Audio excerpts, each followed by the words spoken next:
ओम शांति।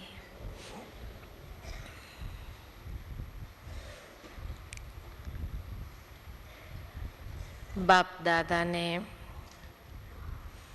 अपनी अनेक मधुर मुरलियों में हम सभी को संकल्पों का महत्व बताया है और बार बार यही प्रेरणा हमें बाबा देते हैं कि जैसे जैसे समय की समीपता आती जा रही है वैसे वैसे हमें अपने पुरुषार्थ में तीव्रता लानी है, परंतु ये तीव्रता लाने के लिए संकल्पों में दृढ़ता लाने की आवश्यकता है। क्योंकि अगर संकल्पों में दृढ़ता है तो सफलता सहज प्राप्त होती है। संकल्पों में दृढ़ता आने से हर कमजोरियों पर हम सहज विजयी बन सकते हैं। इतना हम सभी बच्चे समझते हैं कि दृढ़ता बहुत आवश्यक है। जैसे ही ब्राह्मण जन्म प्राप्त होता है तो हमारे अंदर एक दृढ़ता स्वाभाविक रीति से आ जाती है कि बाबा जब हम बच्चों को ब्राह्मण जीवन की मर्यादाएं, नियमों को स्पष्ट करता है तो बहुत सहज रीति से हम अपने जीवन में उसको अपना लेते हैं और इन मर्यादाओं के ऊपर इतना एक्यूरेट चलने लगते हैं कि कोई हमें हिला नहीं सकता है। इसका मतलब हमारे अंदर दृढ़ता है,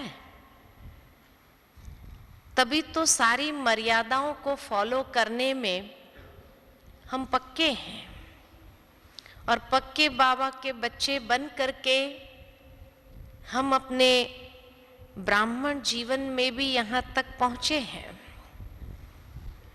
तो ये नहीं कि हमारे अंदर दृढ़ता की कमी है, दृढ़ता स्वाभाविक रीति से है। लेकिन फिर देखा जाता कि जब पुरुषार्थ के मार्ग में आगे बढ़ते हैं, कई बार हम संकल्प करते हैं, संकल्प के महत्व को भी जानते हैं, लेकिन फिर भी कुछ समय के बाद वो संकल्प हमारे ढीले हो जाते हैं और चाहना होते हुए भी जब संकल्पों में वो दृढ़ता नहीं रहती है तो धीरे धीरे पुरुषार्थ में भी अलबेलापन आने लगता है और तब सोचते भी है कि ऐसा क्यों होता है। जब ब्राह्मण जीवन की मर्यादाओं को अपनाने में हम कहीं भी ढीले नहीं हुए तो फिर पुरुषार्थ के मार्ग में उन्नति के लिए जो भी संकल्प करते हैं उसमें ढीले क्यों हो जाते हैं।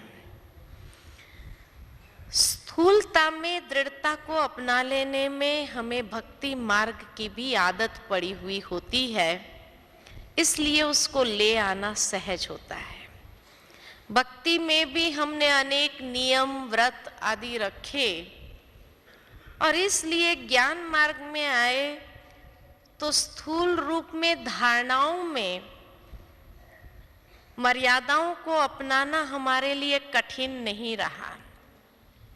लेकिन जब पुरुषार्थ की बातें आती है वहां सूक्ष्म स्तर पर हम दृढ़ता को अपनाना चाहते हैं और सूक्ष्म स्तर माना संकल्पों का स्तर। तो कई बार मधुबन आते हैं या विशेष दिन होते हैं, तो उन विशेष दिन पर हम अपनी सूक्ष्म कमी कमजोरियों को पहचानते हुए उसको दूर करने का एक संकल्प लेते हैं और इतना पक्का बाबा के सामने जैसे वायदा करते हैं कि बाबा आज के बाद ये मेरा संकल्प बहुत पावरफुल रहेगा और ये दृढ़ संकल्प मैं आपके कमरे में करके जाती हूँ और मैं उसके ऊपर दृढ़ रहूंगी। लेकिन कुछ समय के बाद ही वो संकल्प में लूज हो जाते हैं, वो कमी कमजोरी वापस अपना स्थान लेने लगती है और उस समय हमें लगता है कि माया बड़ी प्रबल है।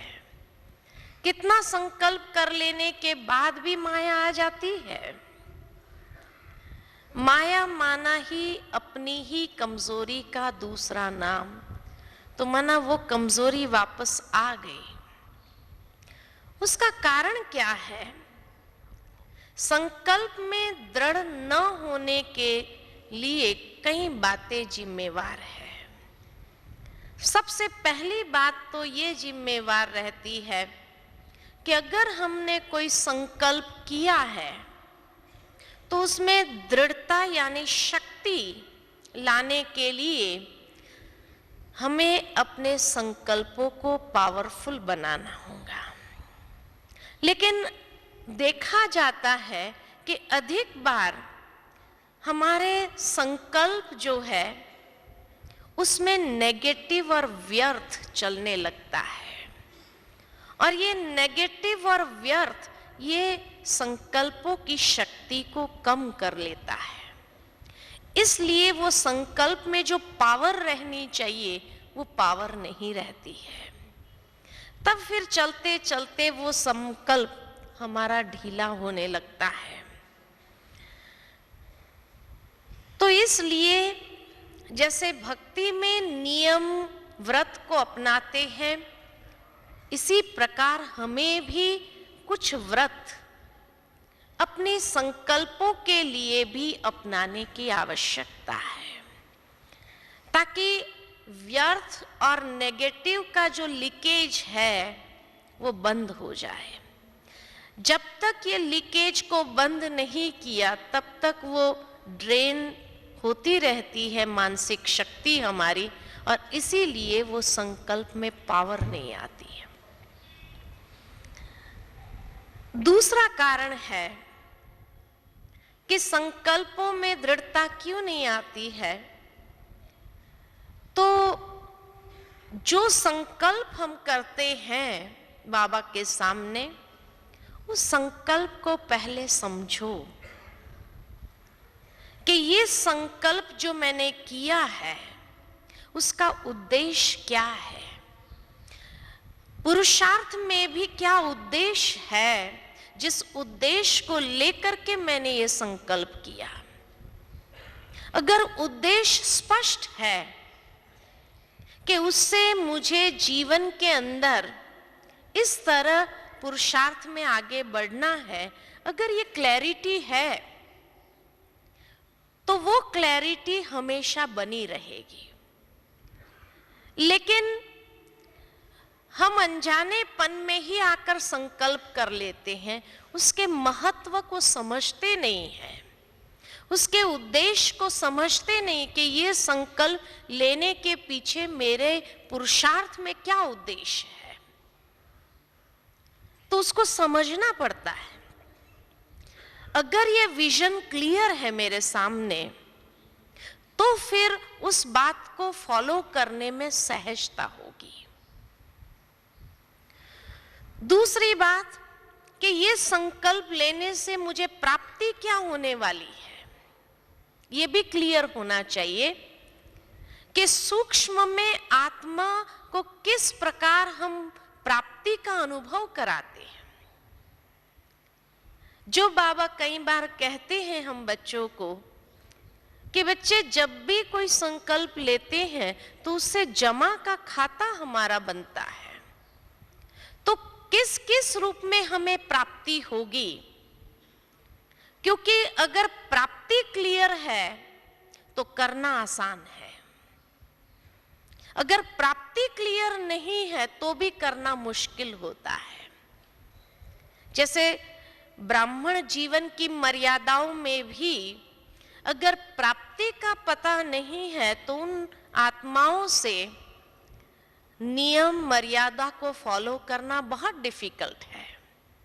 लेकिन प्राप्ति का पता है, कौन कह रहा है ये पता है, उद्देश्य पता है कि उससे हम किस तरह आत्म उन्नति करेंगे, तो उससे वो फॉलो करना सहज हो जाता है। इसलिए जो संकल्प हम कर रहे हैं उस संकल्प को यथार्थ समझो, उसकी इतनी क्लैरिटी हो, इतना विजन क्लियर हो जिससे करना आसान हो जाए। अगर ये बातें क्लियर नहीं है तो क्या होगा, या तो हमारे स्वभाव में उस संकल्प को लेकर के जिद डेवलप हो जाएंगी, और तब कई बार कई लोग कहते भी हैं ये बहुत जिद्दी है, और वो जिद में आकर के कई बार कई लोगों को हम दुख भी देते हैं। अगर दृढ़ संकल्प है तो उसमें किसी को दुख की प्राप्ति नहीं होती है। अगर दृढ़ संकल्प है, उद्देश्य क्लियर है और यथार्थ विधि से हम आगे बढ़ रहे हैं तो अनेकों का सहयोग मिलेगा। लेकिन अगर हम ही अपने में क्लियर नहीं है, क्योंकि हमें कहा गया या किसी ने किया उसको देखते हुए हम भी फॉलो कर लेते हैं, इस रीति से अगर उस संकल्प को अपनाया गया तो वो ऐसी जिद हो जाएगी कि उस जिद को पूरा करने के लिए, वो दृढ़ संकल्प नहीं है, वो जिद को पूरा करने में न हमें किसी का सहयोग मिलता और हम ऑन द कॉन्ट्ररी खुद को भी दुख देते हैं, क्योंकि रास्ता क्लियर नहीं है तो युक्ति युक्त हम चल नहीं सकते हैं। अगर दृढ़ संकल्प है और क्लियर है तो युक्ति युक्त चलना आ जाएगा, और तब वो संकल्प में सफलता या उस संकल्प को पूरा करने से विजय का अनुभव हम करेंगे। तो इसलिए वो संकल्प को समझना अति आवश्यक है।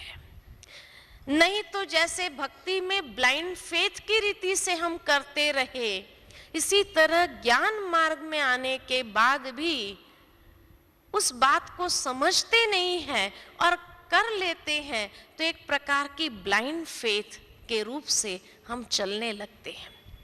और ब्लाइंड के सामने रास्ता कहाँ होता है? अंधविश्वास के रूप में उस संकल्प को पूरा करने के लिए लग जाते हैं तो उसमें रास्ता नहीं दिखाई देता है, युक्ति युक्त होकर चल नहीं पाते हैं, सहयोग नहीं मिलता है, तो थोड़े समय के बाद थक जाते हैं। कब तक युद्ध करते रहेंगे? और इसलिए युद्ध करते करते थक जाते हैं या हार खा लेते हैं, तब वो संकल्प ढीला होने लगता है। इसलिए जो संकल्प हम ले रहे हैं अपने अंदर पुरुषार्थ के लिए भी, उसको भी यथार्थ रीति समझो, समझने की आवश्यकता है, क्योंकि ज्ञान माना ही हर बात की यथार्थ समझ हमें देता है।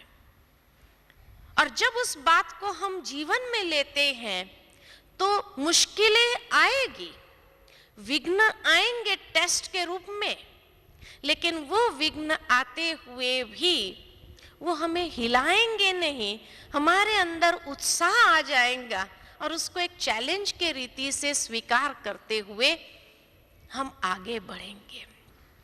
तो थकेंगे नहीं, हार नहीं खाएंगे, लेकिन नित नए नवीनता के साथ हम आगे बढ़ने का अनुभव करेंगे।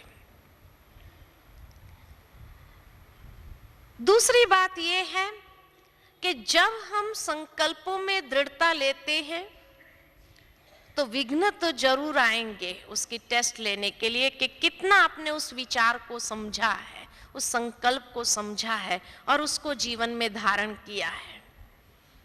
विघ्न आएंगे, लेकिन जिस व्यक्ति के सामने क्लैरिटी है, तो क्लैरिटी आने से क्या होगा, हमें नई अपॉर्चुनिटीज उसमें खुलती हुई नजर आएंगी। और वो अपॉर्चुनिटीज को देखते हुए, वो नए आयाम जो हमारे सामने खुल रहे हैं, उन आयामों को देखते हुए अंदर में एक अलग प्रकार की खुशी का अनुभव होगा। और उसमें इतनी नवीनता की विधि को अपनाते हुए उन विघ्नों को भी हम पार करेंगे, वो विघ्नों के ऊपर भी विजयी होने का अनुभव करेंगे। तब कहते हैं कि दृढ़ता की शक्ति ऐसी है जो विजय का अनुभव कराती है, सफलता का अनुभव कराती है। किस पर? विघ्नों के ऊपर। जो विघ्न आते हैं, तो ऐसे नहीं कि दृढ़ संकल्प कर लेने से विघ्न नहीं आएंगे। विघ्न तो आएंगे, पहले टेस्ट पेपर्स के रूप में आएंगे, क्योंकि वो विघ्न भी हमें समझाना चाहता है। इसीलिए बाबा कहते हैं कि हर बात में कुछ सीखो, कि ये विघ्न भी आया तो मुझे क्या सिखाने के लिए आया, क्या समझाने के लिए आया। उस रूप से अगर उसको देखेंगे तो नए आयाम खुलते हुए नजर आएंगे। और इस रीति से पुरुषार्थ में भी नवीनता को अपनाते हुए, रचनात्मकता को अपनाते हुए हम जीवन के अंदर हर कदम में उस दृढ़ संकल्प के आधार पर विजयी होने का अनुभव करेंगे। ये है दृढ़ता की शक्ति। लेकिन दृढ़ संकल्प फिर क्यों वीक हो जाता है? तीसरा कारण ये है, पहला कारण तो बताया व्यर्थ और नेगेटिव का लीकेज है। दूसरा कारण बताया कि उसको हमने यथार्थ रूप में समझा नहीं है। तीसरा कारण ये है कि दूसरों को देखने की आदत, कि भाई हमसे ये पुराने हैं, अभी उनके अंदर ही ये कमी कमजोरी है, मैंने तो दृढ़ संकल्प लिया अपनी ये कमजोरी के ऊपर विजय पाने के लिए, लेकिन ये मेरे से पुराने, उनके अंदर तो अभी तक ये कमजोरी है। ये देखते हुए हम अपने आप को एक दिलासा देते हैं कि कोई बात नहीं, अगर कभी मेरा संकल्प टूटा या मेरे से अगर छोटी मोटी गलती हो गई तो कोई बात नहीं। और इस प्रकार के तकिए, जो बाबा कहते हैं ना, डनलप के तकिए लगाना आरंभ कर देते हैं कि इसमें भी ये कमी है, उसमें भी ये कमी है, ये तो मेरे से पुराने हैं, फिर भी उसके अंदर ये कमी है, हम तो फिर भी नए नए हैं, इसलिए अगर हमारे के अंदर ये थोड़ी बहुत होगी तो कोई हर्जा नहीं। इस तरह अपने आप को कंफर्ट देना शुरू करते हैं। और जब ऐसे अपने को कंफर्ट देते हैं, तो आज थोड़ी मात्रा में वो संकल्प टूटा, कल और मात्रा में टूटेगा, फिर और मात्रा में टूटेगा, और फिर से वो कमजोरी डबल स्वरूप से हमारे अंदर वापस आ जाती है। और उसके ऊपर हम सफलता प्राप्त नहीं कर सकते हैं। तो दूसरों को देखने की जो आदत है, वो भी हमारे संकल्पों में दृढ़ता की शक्ति को कम कर देती है, हमें भीतर से कमजोर कर देती है। लेकिन तब कई बार कई लोग कहते हैं, जब दिखाई देता है तो क्या करें? जब दिखाई देता है कि ये हमसे अगर पुराने हैं, उसमें ये कमी कमजोरी है, तो उस वक्त ये सोचो कि फिर भी वो ज्ञान में चल रहे हैं, इतना हिम्मत करके कितना युद्ध करना पड़ता होगा। अगर हमें ये कमजोरी तकलीफ दे रही है तो जरूर उसको भी तो दे रही होगी। लेकिन अगर पुराने होते हुए भी उसने विजयी नहीं पाया है, तो माना कितना उसको तकलीफ दे रही होगी। और हो सकता है कि उसका ये संस्कार और कड़े रूप में होगा, उसने भी मेहनत तो अवश्य की होगी उसको दूर करने के लिए, लेकिन नहीं कर पा रहे हैं, फिर भी हिम्मत रख के चल रहे हैं ना। तो उसके हिम्मत को तो दाद देनी चाहिए ना, उसके हिम्मत को तो हमें मानना चाहिए कि फिर भी वो चल रहे हैं। तो कौन सी शक्ति से चल रहे हैं? जरूर उसके बावजूद भी उसके पास और कोई दृढ़ संकल्प की शक्ति होगी, और कोई ऐसी विशेष बात होगी जिसके आधार पर वो इतना चल रहे हैं। तो उस रूप से हम अपने नजर को बदल दें, अपने दृष्टिकोण को बदल लें। और जब हमारा दृष्टिकोण ही बदल जाएगा तो उस आत्मा के प्रति हमें रहम उत्पन्न होगा, और उसके प्रति भी हमारे मन से शुभ भावना, शुभ कामना ही निकलेगी कि इस आत्मा को भी बाबा वो शक्ति दे कि वो अपनी ये कमजोरी के ऊपर बहुत जल्दी विजय प्राप्त कर ले। और इस तरह से उसके प्रति अंदर से दुआएं निकलेगी, और हो सकता है कि हमारी वो दुआ की शक्ति से उसके अंदर हिम्मत आ जाए, शक्ति आ जाए उस कमजोरी पर विजय प्राप्त करने की। तो हमारी दृढ़ता की शक्ति दूसरों को भी अगर पंख दे सकती है और उसको भी जीवन में आगे बढ़ने की, उसको पार करने की हिम्मत दे सकती है, तो ये तो अच्छी बात है ना। तो वो दृढ़ता की शक्ति से सिर्फ हम अपनी कमजोरी पर विजय प्राप्त कर रहे हैं ऐसे नहीं, लेकिन उसको भी हिम्मत प्रदान कर रहे हैं कि वो भी आगे बढ़ जाए, वो भी इस कमजोरी को सहज रीति से जीत करके पार हो जाए। बाबा अभी हम बच्चों का ये स्वरूप देखना चाहता है। जो बाबा ने लास्ट पहली मुरली इस सीजन की जो चलाई, उसमें भी बाबा ने यही कहा कि दुआएं दो और दुआएं लो। दुआएं देना किसको? ऐसी जो कमजोर आत्माएं हैं, जिसके पुरुषार्थ में ऐसी कई कमजोरियां हैं जो उनके लिए रुकावट बन रही है, और इतने साल पुरुषार्थ करने के बाद भी वो नहीं कर पा रही है। हो सकते हैं कि हमारी दुआ की शक्ति उसको लग जाए। तो इसलिए अंदर से उस आत्मा को देखते हुए, उसकी कमजोरी को देखते हुए खुद कमजोर ना हो जाए, लेकिन हमें उसको वो शुभ भावना की शक्ति दे जिससे वो भी जीवन के अंदर आगे बढ़ने के पुरुषार्थ में आगे बढ़े। तो इसलिए कहा कि वो आत्मा को देखकर हमें कमजोर नहीं होना है, लेकिन हमारी दुआ की शक्ति से उसको भी हम मदद रूप हो जाए, तो वो हिसाब किताब को भी जल्दी सेटल करेगा और उसको मदद भी मिल जाएगी। और ये ऊंची भावना अगर हम ब्राह्मणों में आ जाए तो हम एक दूसरे के ऐसे सहयोगी बन करके आगे बढ़ने लगे, उड़ने लगे, तो ये हमारा स्वरूप बाबा देखना चाहता है। उसके लिए कहा दुआएं दो और दुआएं लो। और जो बाबा ने विधि बताई संकल्पों में दृढ़ता लाने के लिए, वो है कि हर रोज अमृत वेले उठ करके उस संकल्प को हम रिवाइज करें।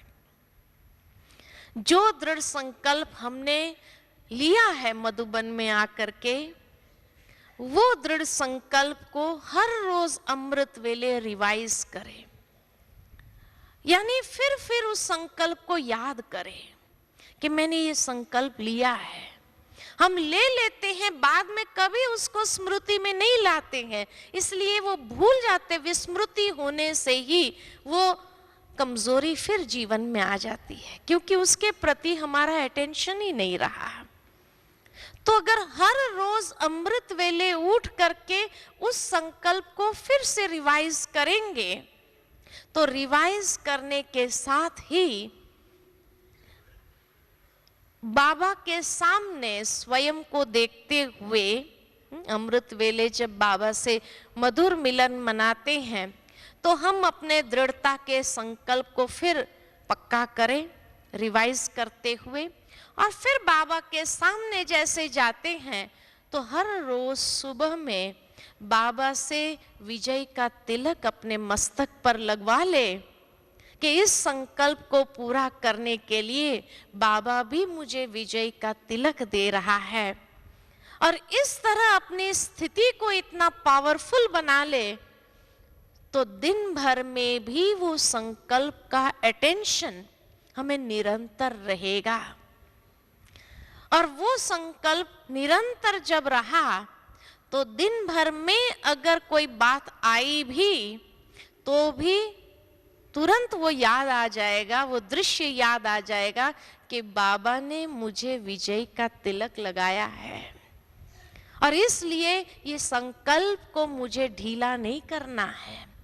ये तो मेरे सामने परीक्षा आई है और इस रूप में उसको देखेंगे तो एक उमंग आएगा और फिर उसको क्रॉस करना आसान हो जाएगा।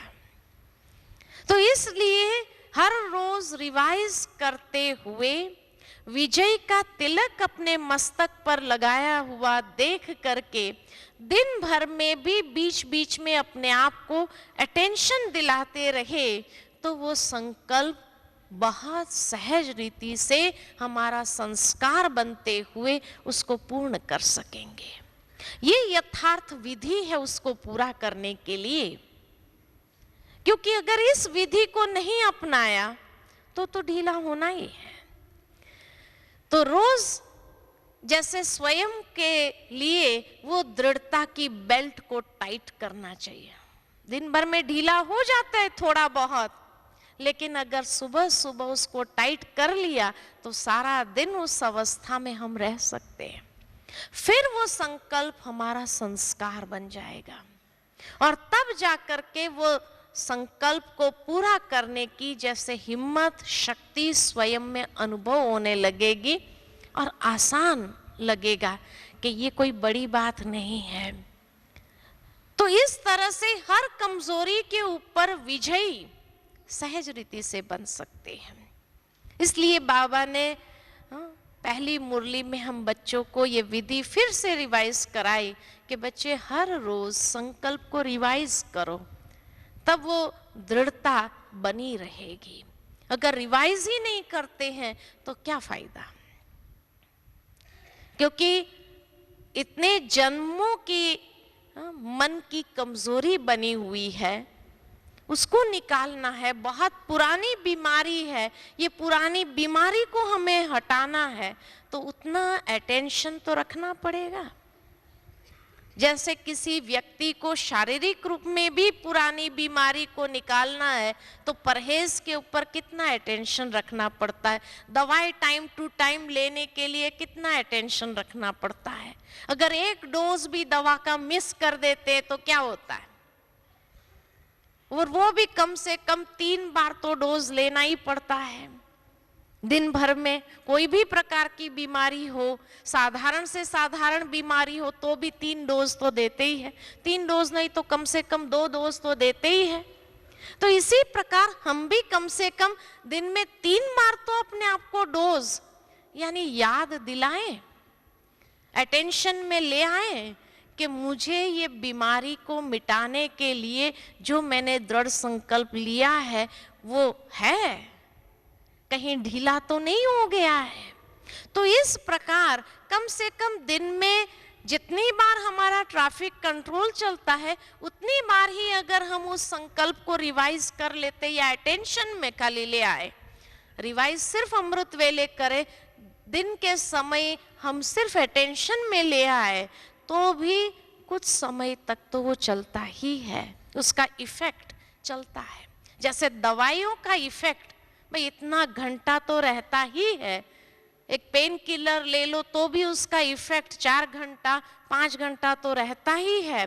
ठीक इसी प्रकार ये ट्रैफिक कंट्रोल के समय भी अगर अटेंशन में वो संकल्प को वापस ले आए तो उसका इफेक्ट भी कुछ घंटा तो रहेगा कि नहीं रहेगा।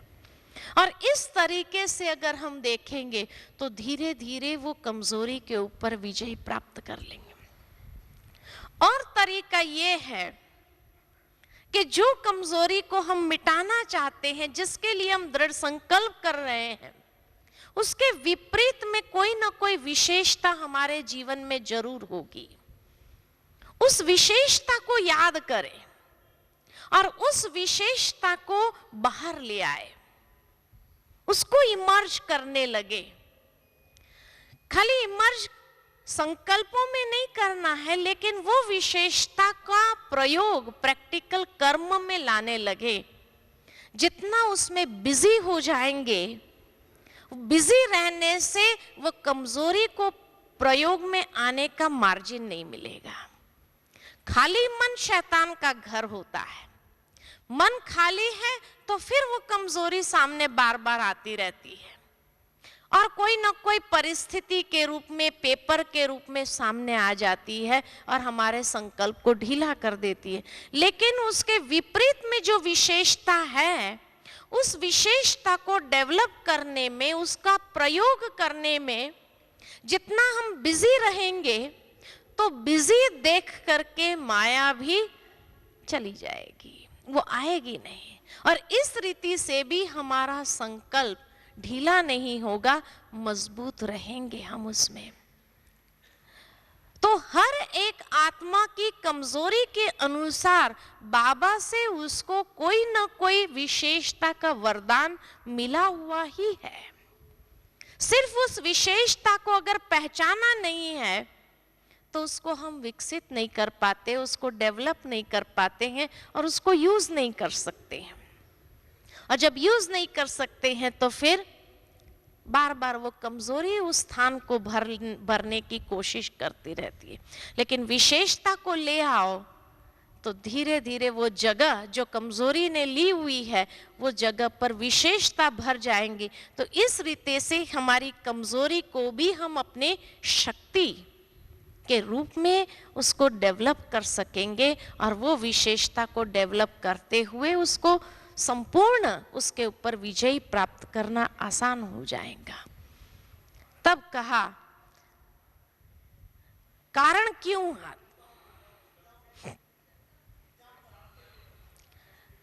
किस प्रकार से? तो वही किसी को गुस्सा आता है, ये कमजोरी है।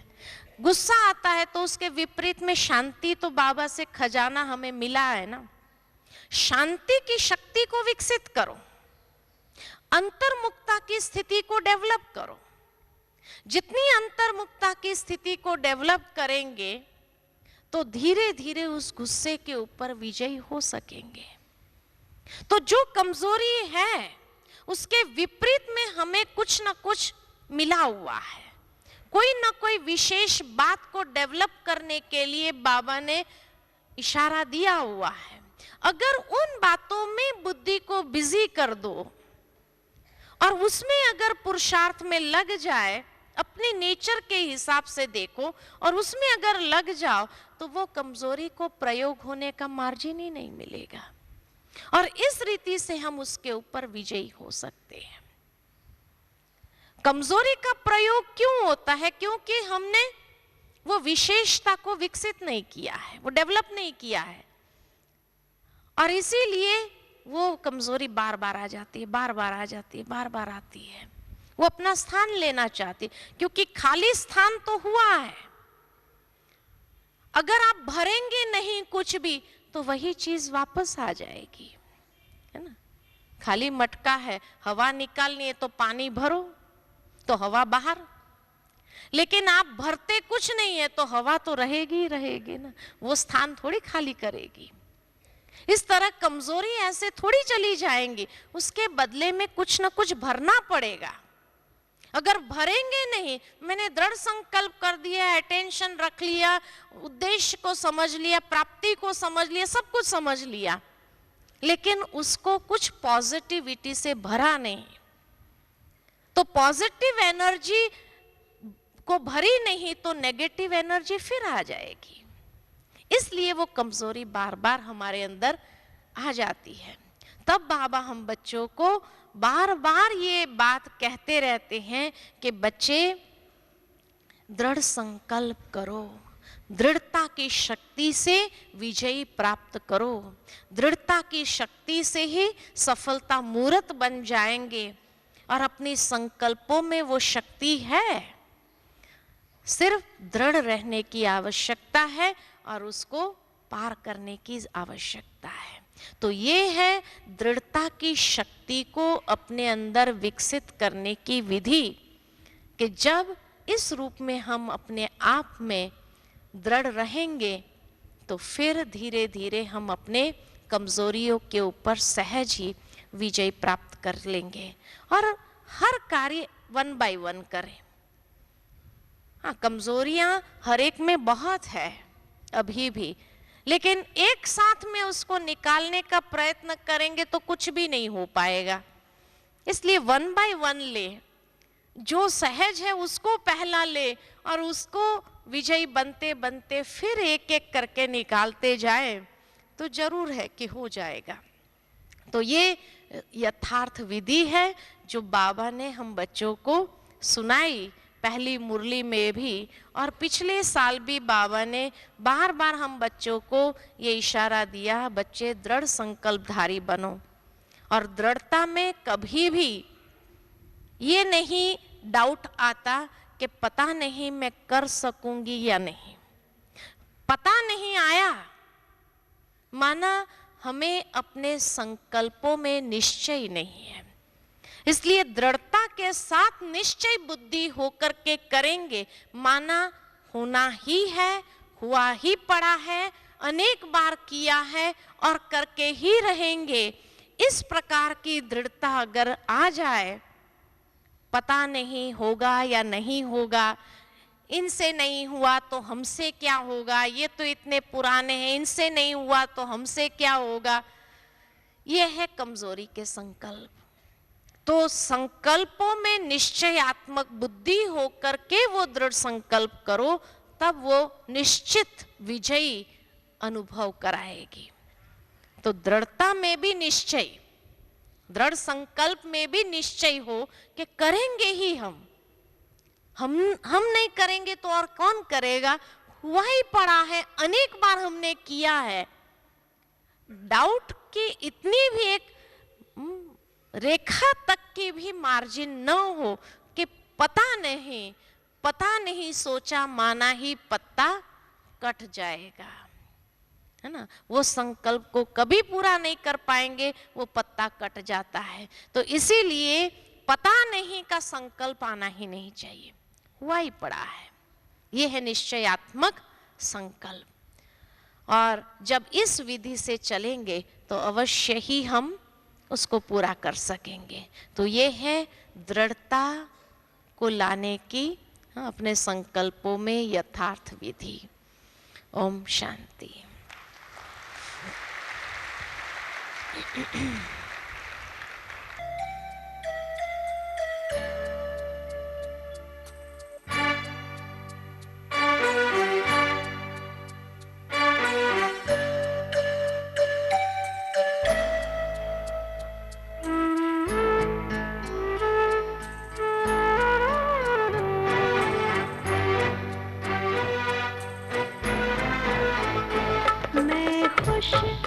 नसीब हूँ बाबा, मुझको तेरा प्यार मिला।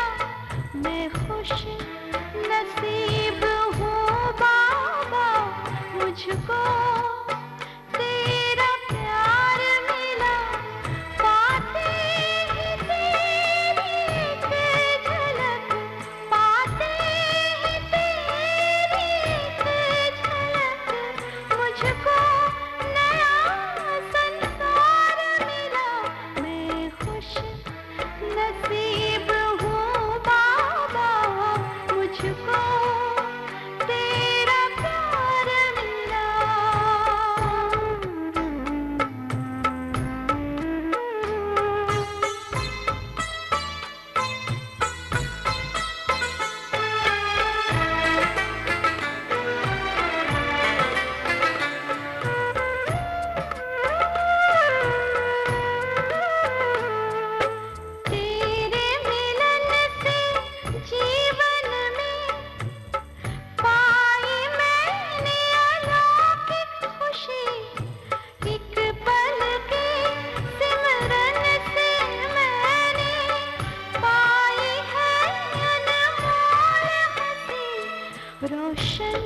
सभी के हो जीवन तू प्रेम का कोई दीप जला पाते ही तेरी एक झलक मुझको नया संसार मिला।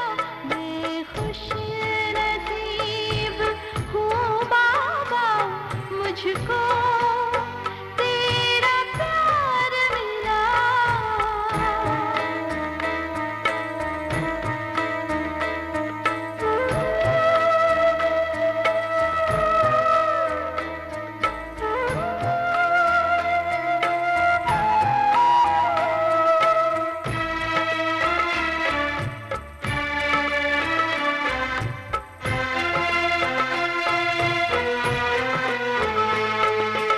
देखते ही नैनों में तेरे पावन रूप को मैंने पाया।